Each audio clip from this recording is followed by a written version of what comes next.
मुख्यमंत्री जी कह रहे थे कि कांग्रेस की सेहत के लिए ये अच्छा हो कि दीपेंद्र को पीछे कर दिया जाए। अभी कल मैं देख रहा था इनके पूर्व प्रदेश अध्यक्ष का जो बयान था, तो ये लोग जो मैं समझता हूँ कि विपक्ष को निशाने पे लेते हैं, मेरे को निशाने पे लेते हैं। लोगों के कामकाज छोड़ के, सरकार की चिंता छोड़ के मेरी ही चिंता कर रही है, तो वो बयान पढ़ने के बाद मेरे को नींद अच्छी आ जाती है। मुख्यमंत्री जी कह रहे थे कि कांग्रेस की सेहत के लिए ये अच्छा हो कि दीपेंद्र को पीछे कर दिया जाए।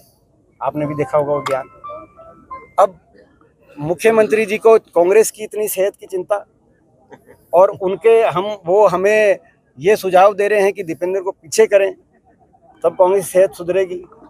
तो वो कांग्रेस की हम समझ रहे हैं कि वो बड़ी अच्छी सच्ची नीयत से कांग्रेस की सेहत की वो शायद जो है चिंता कर रहे होंगे, हमारी चिंता कर रहे होंगे। तो क्या ऐसे ही अभी कल मैं देख रहा था इनके पूर्व प्रदेश अध्यक्ष का जो बयान था, तो ये लोग जो मैं समझता हूँ कि विपक्ष को निशाने पे लेते हैं, मेरे को निशाने पे लेते हैं, ये भी इनकी कार्यशैली का हिस्सा बन गया है।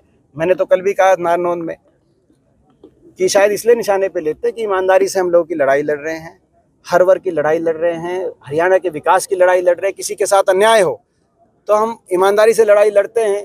चाहे वो अग्निपथ योजना जब कैंसिल हुई तो हम जवान के साथ खड़े हुए, 3 कृषि कानून का ले आए तो हम किसान के साथ खड़े हुए, महिलाओं के साथ अन्याय हुआ तो हमने अपनी बेटियों, खिलाड़ियों, पहलवानों का साथ देने का काम किया। और शायद ये बातें इनको सही नहीं लगती, इसीलिए ये शायद निशाने पे लेते हों। लेकिन अब ऐसा समय आ गया है कि जब भाजपा के सारे नेता प्रेस में मेरे खिलाफ बयान, अच्छे से उनके बयान नहीं छपे, तो उस रात जब मैं बयान जब जो है रात को सोते टाइम जब बयान दिखते हैं कि सभी ने ठोक के आज खिलाफ बोले हैं, बीजेपी सारी लोगों के कामकाज छोड़ के, सरकार की चिंता छोड़ के मेरी ही चिंता कर रही है, तो वह बयान पढ़ने के बाद मेरे को नींद अच्छी आ जाती है। क्योंकि मुझे लगता है कि शायद मैं सही में ईमानदारी से जो है ये लोगों के हकों की लड़ाई लड़ रहा हूँ। अच्छा दीपेंद्र जी, ओम प्रकाश धनखड़ ने ये कहा है कि भाजपा के जो नेता हैं और कांग्रेस के जो नेता हैं वो डरे हुए हैं, उनकी बुखलाहट है ये। मैं इसमें किसी के मैं व्यक्तिगत बात नहीं कहना चाहता, किसी व्यक्ति के बारे में क्या मैं व्यक्तिगत बात कहूँ। आपको सारा सबका सच पता है। अच्छा, राष्ट्रपति जो महामहिम राष्ट्रपति हैं, मगर मैंने एक जनरल बात कह दी आपको, ये जो सारे तमाम नेता हैं, इन सबके बयान जो है ये बयानों के निशाने पे हमें मुख्यमंत्री जी से लेकर और पूर्व प्रदेश अध्यक्ष जिनका आपने नाम लिया उनसे लेकर, कल मैं नारनौंद में गया था तो कह रहे थे पूर्व वित्त मंत्री जी का भी ये बयान आया है, तो सबके निशाने पे हम हैं। तो कौन किससे, हम तो किसी का नाम लेके बयान दे नहीं रहे, हम तो केवल सरकारी कामों पे बयान दे रहे हैं। तो कौन किससे डरा हुआ है या कौन किससे चिंतित है? भाजपा के नेता जहां भी जाते हैं वो ये कहते हैं कि कांग्रेसियों को बचाने के लिए जय श्री राम के नारे लगा दो, अपने आप ही भाग जाए। देखिए, ये बड़ा जो है, ये भी मैं समझता हूँ कि